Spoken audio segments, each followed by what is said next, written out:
Assalamualaikum warahmatullahi wabarakatuh.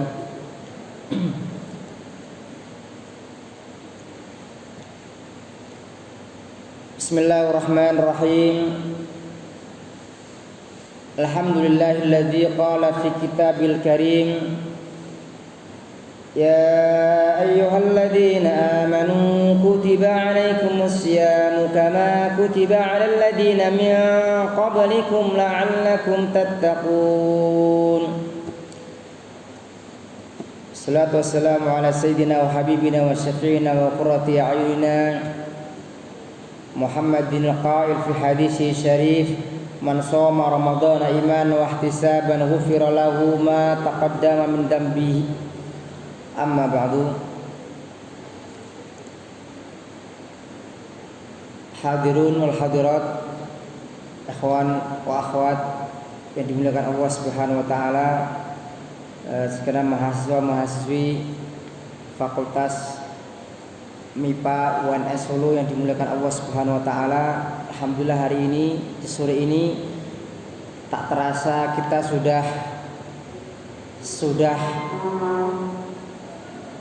di tanggal 8 Ramadan, ada yang 9 ya. Dan tentunya kita bisa sampai pada tanggal 8 ini tidak mungkin tidak kecuali karena pertolongan Allah Subhanahu wa taala, dan semoga kita semua yang hadir di sini khususnya diberikan kemudahan untuk menyelesaikan Ramadan tahun ini dengan tuntas dan berkualitas, berkuantitas dan berkualitas. Dan tentunya juga semoga kita semuanya diberikan kemudahan untuk tahun depan kita masih dipertemukan lagi dengan bulan Ramadan. Hadirin yang dimuliakan Allah Subhanahu wa taala, Ramadan adalah bulan yang penuh ujian ya. Jadi tidak ada seorang pun yang mengingkari bahwa Ramadan ini ujian bagi setiap muslim, khususnya adalah ujian mengenai keimanan. Maka di pembahasan kali ini saya akan menyampaikan sebuah tema tentang sesuatu yang harus diketahui seorang yang berpuasa atau kewajiban bagi mereka yang berpuasa. Nanti akan saya sampaikan dari sisi pandang baik dalam bidang pembahasan fikih atau yang semestinya perlu kita ketahui dalam pembahasan sore ini. Yang pertama akan saya mulai dengan bagaimana kita memahami ayat 183 yang tadi dibacakan Al-Qari ya. Ya ayyuhalladzina amanu sampai akhir ayat la'allakum tattaqun. Ada 4 pelajaran yang bisa kita ambil dari ayat ini. Pertama adalah tentang sebuah panggilan keimanan. Ya ayyuhalladzina amanu, wahai orang yang beriman. Kalau kita membuka ya satu persatu ayat demi ayat dalam 30 juz, maka kita menemukan dalam Al-Qur'anul Karim ada panggilan untuk, pertama, kalau Allah memanggil orang-orang munafik dalam Quran tidak ada panggilan ya ayyuhalladzina nafaqu atau ayyuhal munafiqun, tidak ada. Orang-orang kafir Allah memanggil ya ayyuhalladzina kafaru, itu hanya dalam Al-Qur'anul Karim disebut hanya 2 kali. Tetapi ya ayyuhalladzina amanu itu ada 89 kali disebutkan dalam Al-Qur'anul Karim. Dan semua panggilan kepada orang beriman itu selalu panggilannya ditempatkan di awal ayat, kecuali satu ayat yang Allah Subhanahu wa taala meletakkan ya ayyuhalladzina amanu bukan di depan ayat tetapi di tengah ayat. Innallaha wa malaikatahu yusholluna 'alan nabi ya ayyuhalladzina amanu shollu 'alaihi wa sallimu taslima. Semua ayat di awal ayat. Kenapa Allah Subhanahu wa taala memanggil wahai orang yang beriman? Ini adalah dalam rangka untuk mengetuk hati setiap orang yang beriman untuk nanti menerima perintah dari Allah Subhanahu wa taala. Kalau memang orang itu mengaku sebagai orang beriman, maka dia akan menjadi orang pertama, orang yang as-sabiqunal awwalun, yang bersemangat.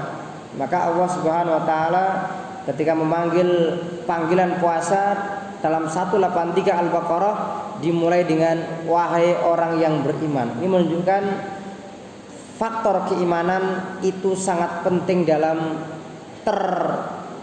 atau suksesnya ibadah yang bernama puasa. Yang kedua, kutiba alaikumusiyam, telah diwajibkan kepada kalian puasa. Puasa Ramadan, puasa yang pelaksanaan pertama kali itu di tahun 2 Hijriah pada bulan Ramadan. Tetapi untuk pemberitahuan perintah ini ya, itu dimulai dari bulan Sya'ban. Jadi bulan Sya'ban tahun 2 Hijriah Allah sudah memberitahu kewajiban puasa kepada orang beriman. Baru kemudian Ramadan atau 1 bulan kemudian itu dimulai puasa. Artinya apa? Bahwa puasa itu tidak bisa asal spontanitas, ujuk-ujuk. Kalau orang Jawa mengatakan mak jegagi, dumadaan atau mak beduntu, tidak bisa. Semuanya ada proses. Orang puasa itu harus berangkat dari sebuah kesadaran keimanan, ya. Kemudian kesadaran sebagai hamba Allah, kesadaran bahwa kita semua ini membutuhkan puasa. Itu yang tidak kalah pentingnya. Dalam ayat kutiba alaikumusiyam, diwajibkan kepada kalian puasa Ramadan. Ini puasa yang wajib. Memang ada beberapa yang lain puasa-puasa sunnah. Jadi puasa itu ada beberapa macam ya. Puasa wajib, ada puasa yang sunnah, ada puasa yang diharamkan, ada puasa yang makruh. Puasa yang makruh diantaranya puasa pada tanggal 30 Sya'ban, makruh. Puasa makruh diantaranya puasa bertepatan dengan hari Jumat saja, atau Sabtu saja, atau Ahad saja. Puasa yang haram ini puasa yang di 2 hari raya, kemudian 3 hari tasyrik, 11, 12, 13 Dzulhijjah. Dan puasa Ramadan seperti yang kita ketahui, ini puasa yang diwajibkan pada bulan Ramadan. Dan memang nanti ada pengecualian, mereka yang mengganti puasa bisa di luar Ramadan. Tidak boleh orang mengqadha Ramadan di bulan Ramadan, tapi mengqadha Ramadan ya di luar bulan Ramadan. Kemudian kutiba alaikumusiyam kama kutiba alladzina min qablikum, sebagaimana diwajibkan kepada orang-orang sebelum kalian. Artinya apa? Ramadan itu diwajibkan bukan hanya kepada umat Islam. Jadi artinya seorang muslim tidak perlu heran, loh kenapa kita kok diwajibkan puasa? Kenapa kenapa dalam agama yang lain mereka nggak ada puasanya? Kalau kita membaca sejarah sebenarnya dalam agama lain pun juga ada puasa. Cuma bagaimana cara puasanya yang dalam penjelasan riwayat tidak begitu detail. Karena ternyata di zaman sekarang orang-orang Yahudi, orang-orang Nasrani, orang Kristen, orang-orang Yahudi, kita tidak pernah mendengar bagaimana cara puasa mereka. Tapi kalau membaca sejarah, orang-orang Yahudi mereka adalah puasa Asyura, puasa 10 Muharram, ya. Itu diantara yang kita ketahui. Kemudian puasanya orang Nasrani, misalkan ada sebuah riwayat dikatakan mereka dulu biasa namanya puasa daging, mereka tidak mau makan daging, misalkan. Dalam Islam itu nanti ada pembahasan tersendiri apa puasa dalam pembahasan dalam fikih kita ini atau fikih Islam. Nanti kita bahas di termin yang kedua. Kemudian yang terakhir, la'allakum tattaqun, supaya kalian menjadi orang-orang yang bertakwa. Dalam ayat la'allakum tattaqun kita bisa mengerti bahwa di semua ibadah dalam Islam semua ada yang namanya tujuan dan target yang harus tercapai. Contohnya Allah perintahkan sholat supaya inna sholata tanha 'anil fahsya'i wal munkar, sholat supaya mencegah dari kekejian dan kemungkaran. Kemudian Allah perintahkan berzakat, ya, supaya kaila yakuna dulatan bainal aghniya'i minkum, tidak ada yang namanya harta itu memutar-mutar hanya di kalangan orang-orang kaya. Kayak di negara Indonesia ini, negara yang orang kaya mereka menguasai aset kekayaan negara kita. Ada 10% orang-orang kaya yang kekayaannya sama dengan 90%, maka menimbulkan kesenjangan sosial, atau dalam bahasa yang lain menimbulkan kecemberutan sosial. La'allakum tattaqun, supaya kalian menjadi orang yang bertakwa. Artinya puasa itu bermula dari sebuah keimanan dan bertujuan, bertarget kepada yang namanya ketakwaan. Maka apakah takwa itu? Maka iman dan takwa itu sangat-sangat berkaitan erat dengan yang namanya puasa. Ini saya sering mengatakan, puasa itu kaitan iman takwa sangat kuat sekali. Diawali iman, kemudian memiliki target yang menuju kepada ketakwaan. Takwa menurut seorang sahabat Abdullah ibnu Mas'ud, beliau mengatakan at-taqwa yang pertama al-khaufu minal jalil. Takwa itu adalah takut kepada Allah Zat yang Maha Agung. Kemudian yang kedua, wal iman bitanzil. Takwa itu adalah beriman kepada Al-Qur'an yang diturunkan, at-tanzil. Yang ketiga, wal qanaa'atu bil qalil, menerima yang sedikit. Qanaah, nerimo ing pandum. Nah, pertanyaan, kenapa dikatakan bahwa kita ini harus menerima yang sedikit? Pertama, dunia itu pada hakikatnya sedikit. Maka dikatakan Rasul pernah menjelaskan ya, dunia itu seperti orang memasukkan jarum ke dalam lautan. Kira-kira kalau jarum kita angkat, berapa air yang nempel? Itu dunia ya. Maka pertama adalah kenapa dalam poin yang ketiga yang disampaikan Ibnu Mas'ud tadi, beliau mengatakan menerima dengan yang sedikit. Pertama adalah karena dunia itu pada prinsipnya adalah sesuatu yang sedikit. Atau dalam pendekatan pemahaman yang lain, kenapa menerima yang sedikit? Karena sebenarnya yang membuat sesuatu itu sedikit atau banyak itu bukan karena jumlah dan nominalnya, tetapi adalah bagaimana tentang makna sebuah keberkahan. Jadi keberkahan itu tidak terkait banyak sedikit ya.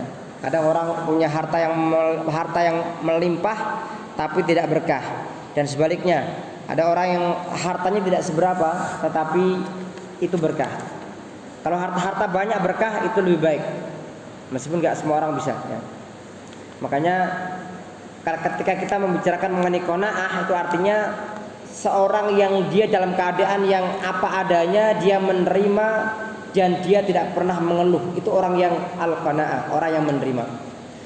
Baik, tadi yang pertama mengenai makna dari ayat 183 surah Al-Baqarah. Yang kedua, tentang mengenai definisi puasa. Sebelum kita nanti membahas tentang apa yang perlu dilakukan orang yang puasa, tema kita yang diminta ke saya, maka kita perlu tahu puasa itu seperti apa ya. Jangan sampai kita kemudian berdebat dalam masalah cabang, kita nggak tahu prinsipnya ya. Puasa itu bisa kita tinjau dari yang namanya secara bahasa maupun secara terminologi. Puasa secara bahasa itu artinya adalah al-imsak wal habsu, mencegah. Jadi mencegah apapun itu namanya puasa. Orang nggak makan namanya puasa makan. Orang nggak minum namanya puasa minum. Kalau orang Nasrani dia mendahulu, orang-orang Nasoro, mereka namanya puasa daging. Mereka nggak makan daging. Orang nggak mau bicara seperti Nabi Zakaria, seperti Maryam yang mengatakan inni nadartu lirrahmani sauma. Aku menadar untuk Tuhan yang Maha Rahman, nadar puasa falan ukallimal yauma insiya. Hari ini aku tidak akan bicara dengan siapapun manusia. Namanya puasa bicara. Orang-orang Jawa di zaman dahulu itu ada mereka mengenal yang namanya puasa ngerowot. Kalau orang itu makan, dia hanya makan yang berakar-akar saja. Kalau di ini ya, kalau orang-orang sekarang itu ada mereka yang mencintai dunia binatang, mereka menolak yang namanya semua binatang, dan mereka pecinta binatang, mereka tidak mau ada yang namanya sapi disembelih, kambing disembelih, nggak mau. Kenapa? itu menyiksa binatang. Mereka hanya mau orang vegetarian ya, makanya hanya sayur-sayuran. Mungkin sama ini ya. Ada orang yang di zaman dahulu mereka puasanya puasa ngerawat. Di puasanya itu makan akar-akar, semua yang berakar dimakan. Kemudian di zaman dahulu juga ada kita mengenal namanya puasa ngebleng. 40 hari, 40 malam tidak makan, tidak minum.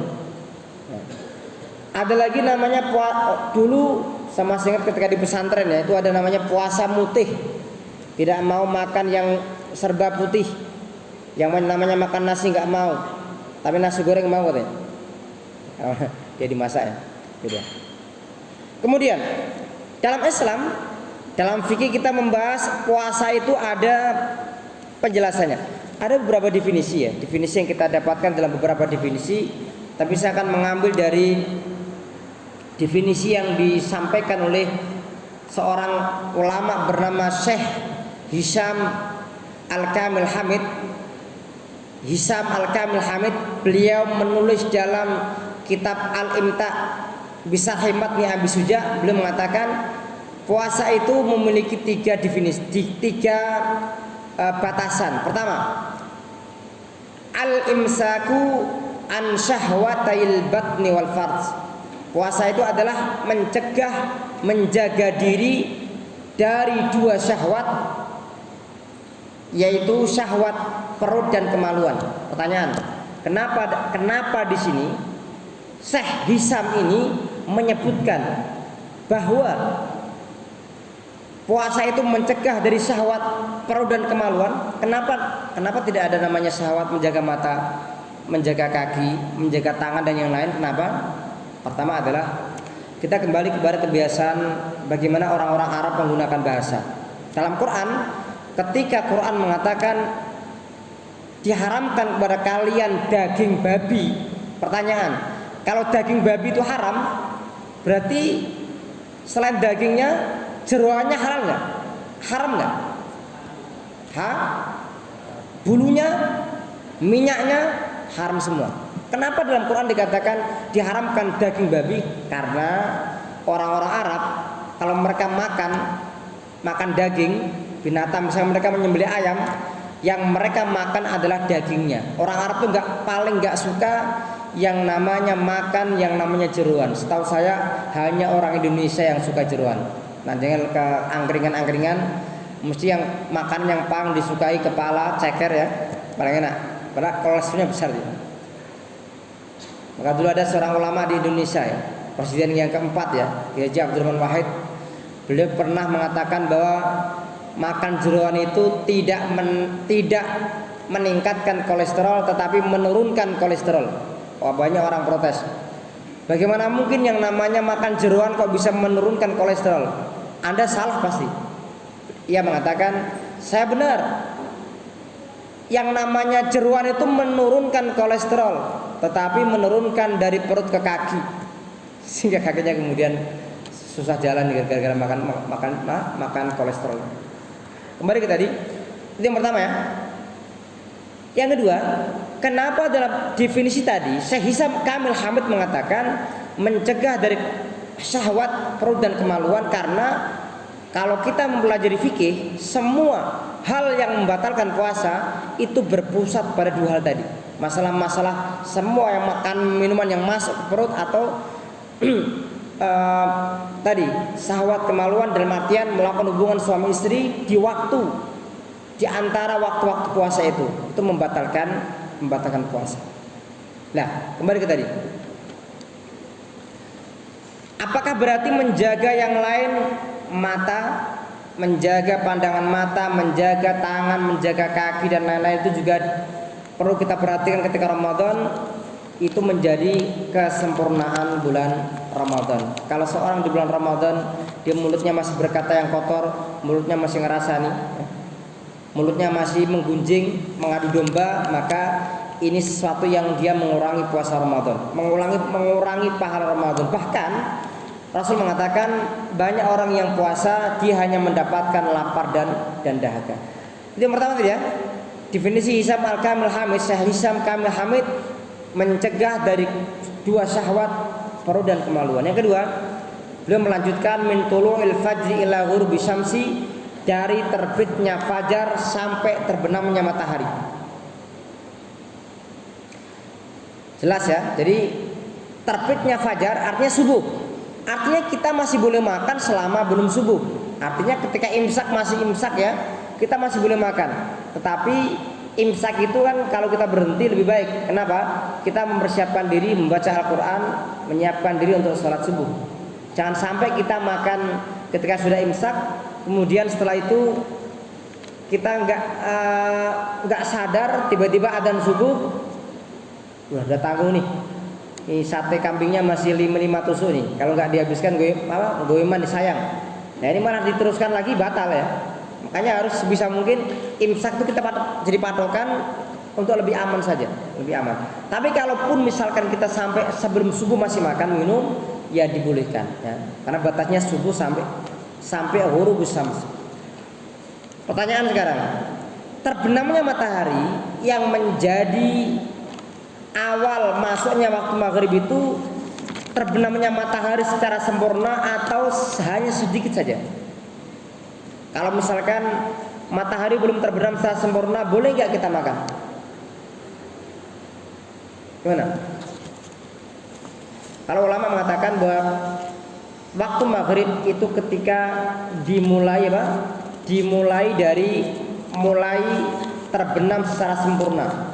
Jadi kalau belum sempurna itu berarti belum maghrib. Jangan keburu-buru. Ya. Yang ketiga, beliau melanjutkan biniyatit taqarrubi ilallahi subhanahu wa ta'ala, yaitu dengan niat mendekatkan diri kepada Allah subhanahu wa ta'ala. Jadi ada sama-sama orang gak makan, sama-sama orang gak minum, sama-sama mereka meninggalkan perkara yang membatalkan puasa, tapi tidak diniatkan puasa, maka ia tidak mendapatkan pahala puasa. Kemudian poin yang ketiga,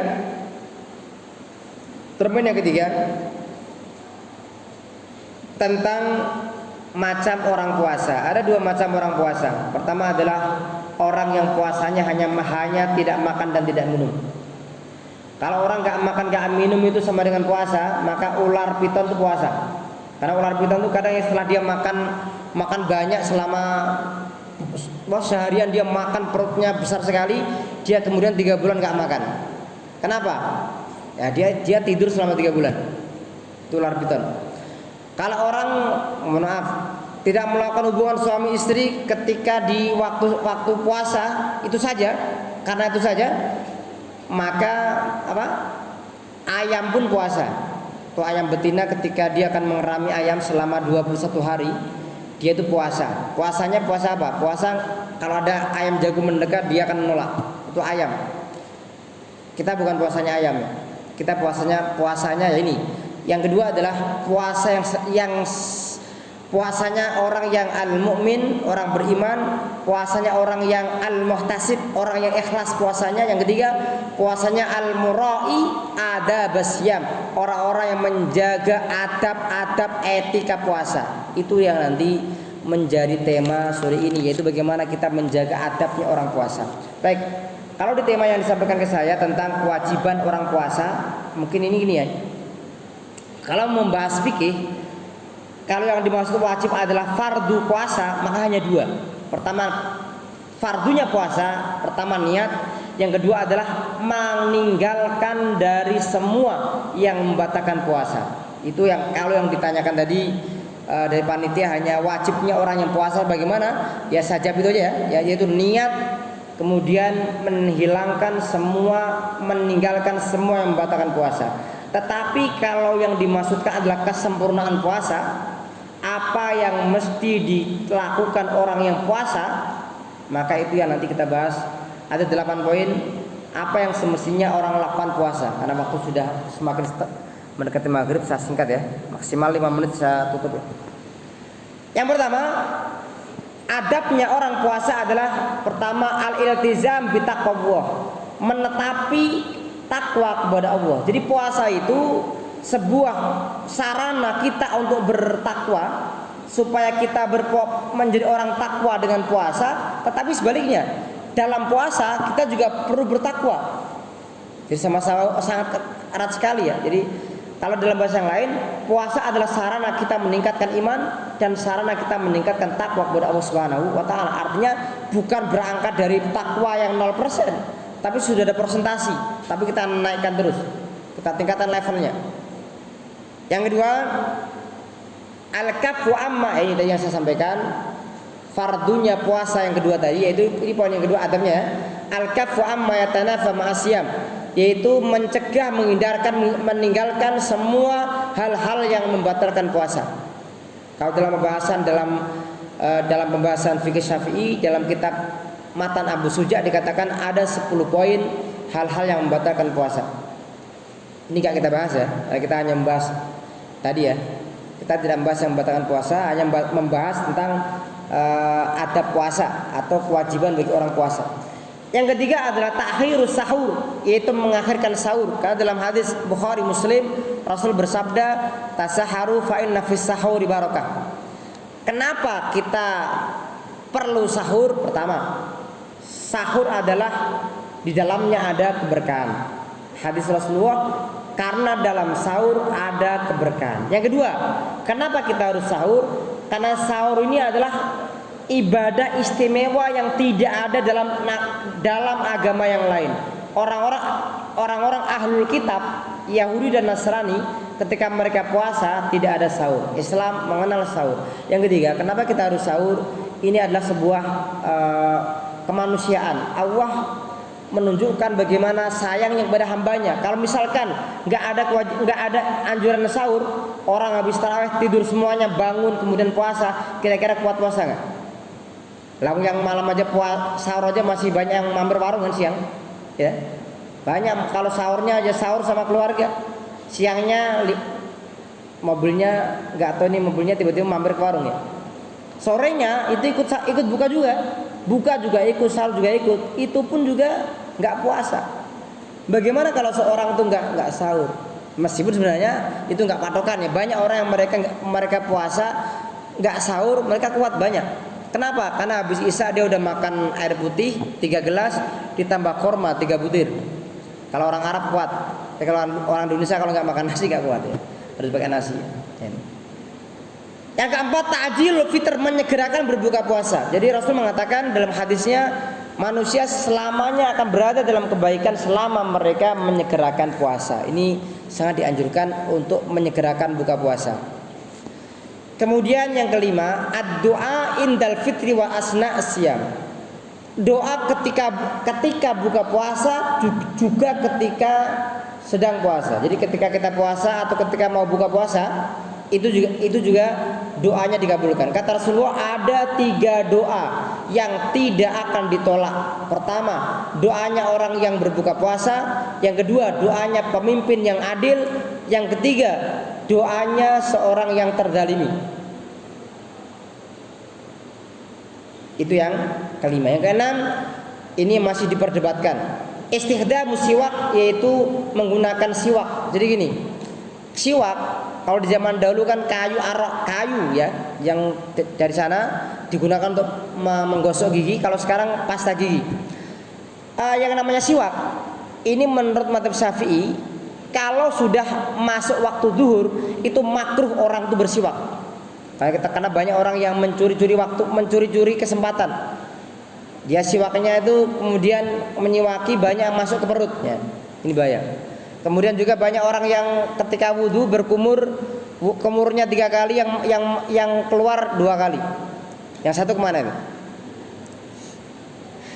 Iya, rame. Jadi banyak orang yang korupsi. Ini namanya, kalau sampai ada orang yang berkumur 3 kali kemudian keluarnya kok hanya 2 kali, ini pasti ini termasuk berkumur yang terstruktur nih, sistematis ini. Ini mencuri ya, melakukan korupsi. Yang ketujuh, al-istihad fil asl awakhir min Ramadan. Bersusah payah, bergiat semangat dalam 10 malam yang terakhir.